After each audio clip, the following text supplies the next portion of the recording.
ગુજરાત। આજે મેં તમને એક સરસ મજાની વાર્તા કહું છું। એ વાર્તાનું નામ છે એક ટોપીવાળો ફેરિયો। એક ટોપીવાળો ફેરિયો હતો। તે ગામે ગામ ટોપી વેચવા જતો હતો। ટોપી લેલો ટોપી, રંગબેરંગીલી ટોપી, બ્લુ ટોપી, ઓરેન્જ ટોપી, નાના માટે ટોપી, મોટા માટે ટોપી, એમ કહીને બૂમો પાડતો હતો।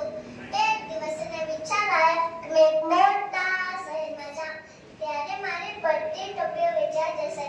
એમ કહીને શહેરમાં જવા લાગ્યો। ટોપી લેલો ટોપી, રંગબેરંગીલી ટોપી, નાના માટે ટોપી, મોટા માટે ટોપી।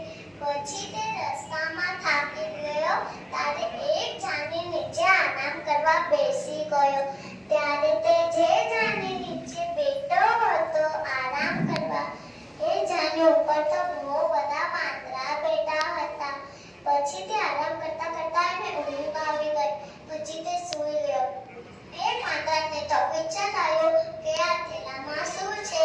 પછી એને નીચે ઉતરીને ખોલીને દેખ્યું તો એનામાં તો રંગબેરંગી ટોપીઓ હતી। પછી એકબીજાના મિત્રોને ઈશારો કરીને નીચે આવીને બધી ટોપીઓ પડીને ઉપર જતા રહ્યા। અને ફેરિયાવાળા ભાઈ તો આળસ કરીને ઉઠ્યા। થેલામાં દેખ્યું, અરે મારી ટોપીઓ ક્યાં ગઈ? આજુબાજુ નીચે ઉપર દેખ્યું તો બધા વાંદરા તો એની ટોપીઓ પહેરીને આજુબાજુ કૂદાકૂદ કરતા હતા।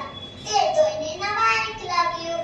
પછી એને એક પતંગ ઉઠાવીને વાંદરા માર્યો તો બધા વાંદરાઓએ ઝાડના ફળ તોડીને ફેરિયાની સામે માર્યો તો ફેરિયાવાળા ભાઈ તો માથું ખંજોળવા લાગ્યા। તો બધા વાંદરા બી માથું ખંજોળવા લાગ્યા। તો ફેરિયાવાળા ભાઈ તો બગાસો ખાધો તો બધા વાંદરાઓએ બી બગાસો ખાધો। તેમને સમજ પડી ગઈ કે આ બધા મારી નકલ કરે છે તો મેં મારી ટોપી નકારીને નીચે મૂકી દઉં તો બધા મૂકી દેશે। એમ કહી એની ટોપી નકારીને નીચે મૂકી નાખી તો બધા વાંદરાઓએ પોતપોતાની ટોપી નકારીને નીચે ફેંકી નાખી। પછી ફટાફટ એની ટોપીઓ ભરીને અને એની ટોપી પહેરીને શહેર જવા લાગ્યો। ત્યારે આ વાર્તામાં આ શીખ મળે છે કે નકલમાં પણ અક્કલ હોવી જોઈએ। અસ્તુ।